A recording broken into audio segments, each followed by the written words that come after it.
All right, so I'm going to start with introducing these assignments. I'm going to start with the essay, and This is from my syllabus, so you've already seen this, but I just want to make sure I talk about this before I talk through the prompt. But each unit, students are responsible for responding to one essay prompt. Each essay response should be between 300 to 400 words and will be submitted through Google Classroom. Students need to make sure this is very important. Students should proofread their essays, ensuring that they completely answer the prompt. There are no spelling or grammatical errors, and that the essay is in paragraph form. Please know I will return it to you and I will not grade it if it has spelling errors or if it is not in paragraph form. You have over a week to do this. There's no reason to rush through it and not take time and not pay attention to details. So, if there are sources, some of your essays, you may have sources from online things. I don't need a big works cited page just underneath your essay. You can just put the website link or wherever you got the information, put it underneath there. Um, Late submissions are worth 50% of the earned grade. So, again, before I get started on the prompt, proofread your essay. Make sure there are no spelling or grammatical errors and that the essay is in paragraph form. That does not mean it is one paragraph. That means it should be 3 to 4 paragraphs for that many words. Now, let's look at the Unit 1 essay. This will be shared with you via Google Classroom. And is also available on my website. So your first option, you're going to write one of these. Don't do both of them. I've had that happen before. You'll choose which one is you would rather write about. So your first option is think of a major decision in your life that you have made and do not mind sharing. Write a 300 to 400 word essay and answer the prompt. Be prepared to discuss your findings in class. So the writing prompt for this one is briefly discuss the background and circumstances leading up to a major decision. What criteria uh, did you use to make your decision? What options did you have in your decision? And what was the opportunity cost of your decision? What would be the trade-offs? Also, explain how this decision that you made was rational and how the benefits will be greater than the cost. I'm asking you to use some definitional things in this essay: opportunity costs, trade offs, rational uh, benefits greater than the cost. All that is economic stuff that we're going to be talking about this unit. So, all that's important kind of ways of looking at things. Really kind of thinking about what you give up, not just what you gain in life, will help kind of navigate a lot of major decisions. So you have that decision or have that essay, or you have the opportunity to write this one if you prefer.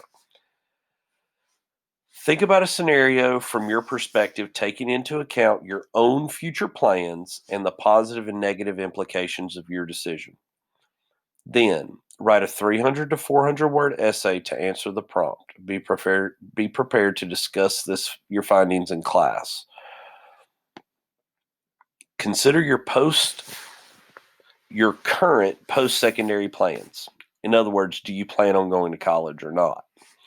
Then, would you accept $20,000 cash to not pursue any further education beyond high school graduation?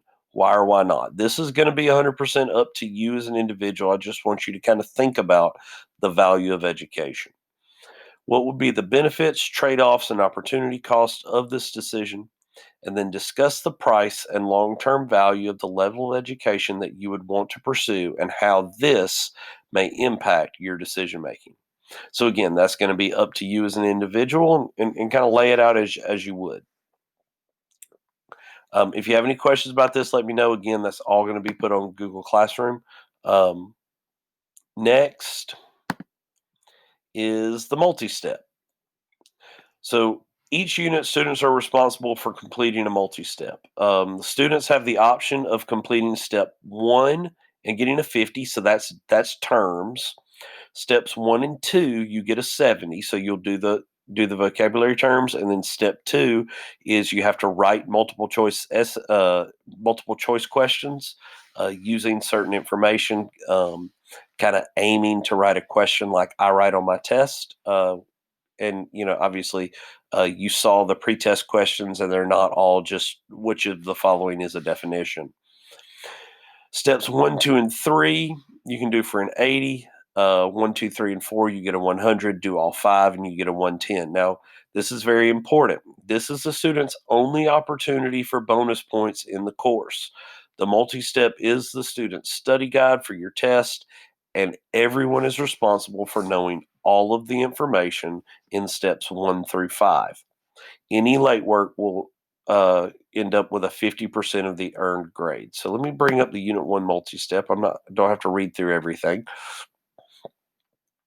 This can be handwritten or it can be typed. I will share a copy of this document with you so you have um, a place to type it if that's how you prefer. And then some students still just prefer to handwrite it because they feel like it's easier to organize that way, and that's fine too. If that's the case, you just take pictures with your cell phone and turn them in online on Google Classroom, and I'm good with that. So step 1, you complete these terms for a 50. Now you want to get all these terms from my content outline or my notes, and they're all there. It's easier to do that than going online, because think about things like this: the word goods. Obviously, I'm looking for a specific economics based definition. If you Google search the word goods, there is absolutely no telling what definition may come up. Same thing would apply to a lot of things. Think about a need versus a want, things like that. But we're looking for specific things. So please make sure that you're kind of conscious of that.